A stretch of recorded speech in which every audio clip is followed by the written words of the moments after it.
अस्सलाम वालेकुम नाजरीन। ड्रामा सीरियल नकाब की नेक्स्ट एपिसोड में आप देखेंगे बिलाखिर इस ज़ारा को अपनी गलतियों का एहसास हो जाता है और ऐसे में उसने अपने शोहर और ताई अम्मी की बातें भी सुन ली तो चुपके से आकर ईमान को अंगूठी पहना जाती है। मगर बिलाल ने तो पूरे खानदान वालों को झुकाना है क्योंकि ईमान के वालिद की यही डिमांड है कि वो अपनी बेटी को इज्जत के साथ बिहाना चाहते हैं। आहद गिरफ्तार हो गया तो सबकी आंखें बाहर निकल आईं। मगर ईमान को दुख है बिलाल को खोने का। आहद से जेल में मिलने आती है बल्कि उसे बातें सुनाने आती हैं। तो आहद इमोशनली ब्लैकमेल करने लगा, तुम्हें क्या कभी भी एक लम्हे के लिए मुझसे मोहब्बत नहीं हुई?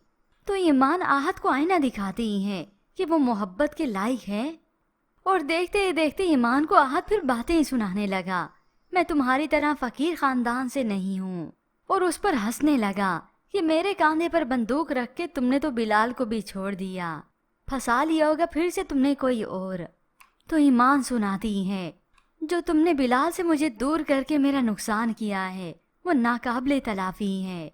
और उसे वो चार्ज शीट भी दिखाती है। आउटलेट तो इसका सील हो ही गया। ईमान यहाँ से जा ही रही थी कि उसी वक्त बिलाल की नजर पड़ती है। वो बदगुमान तो नहीं होता लेकिन ईमान को छोड़ता भी नहीं, जबकि दूसरी जानिब उधर ताया तो बिल्कुल भी नहीं मान रहा, न घुटने टेकने के लिए राजी है या फिर भीख मांगने के लिए मैं उसके घर रिश्ता लेने और माफी मांगने के लिए चला जाऊं। तो ज़ारा सुनाती है, भीख मांगने नहीं बल्कि असिस्टेंट कमिश्नर के घर। यूं ज़ारा जो कि बिलाल के साथ मुखलिस हो चुकी है, इनके असल चेहरे देख चुकी हैं, जिसके बाद तो अब वो इन्हें नहीं छोड़ने वाली। और उधर तैमूर जिसकी खुशफहमी और भी बढ़ जाती है। तभी तो वो ईमान को मनाने के लिए बुके लेने जाता है, बड़ा खुश है। ईमान जैसे ही ड्यूटी से घर वापस आती है तो अपने सामने इस तैमूर को देखकर परेशान हो गई। तो इतने में असिस्टेंट कमिश्नर यानी ईमान के घर पर ये ज़ारा अपनी चच्ची के साथ आती है। मगर उन्हें क्या खबर थी कि यहाँ उन्हें कौन देखने को मिलेगा।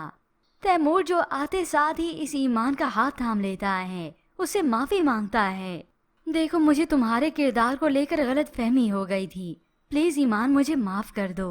वो अपनी गलतियों का इजहार करता चला गया। तो ईमान भी कह देती है, सबके सामने ये सब कुछ कहेंगे। तैमूर तो ईमान को पाने के लिए अब कुछ भी कर सकता है, सबके सामने मैं तुमसे शादी करूंगा। और ऐन उसी वक्त लैला की वालदा ज़ारा और ईमान के वालिदैन ये सब कुछ देख चुके हैं, सुन चुके हैं। लैला की वालदा तो हक्की बक्की रह गईं कि तैमूर इसे हम क्या समझते थे ये क्या निकला।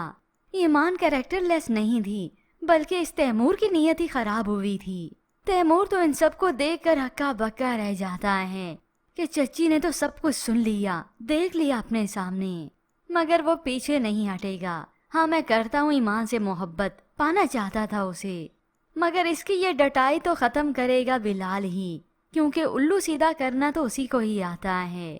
हो सकता है इसी वक्त तैमूर के वालिदैन भी यहाँ पे मौजूद हों, मगर उन्हें ये बात आसानी से हजम ही नहीं होगी। यूं माँ की अकड़ तो अब खत्म होगी, जिसे लगता है कि उनका बेटा हीरा है और किसी पर कोई नजर नहीं रखता।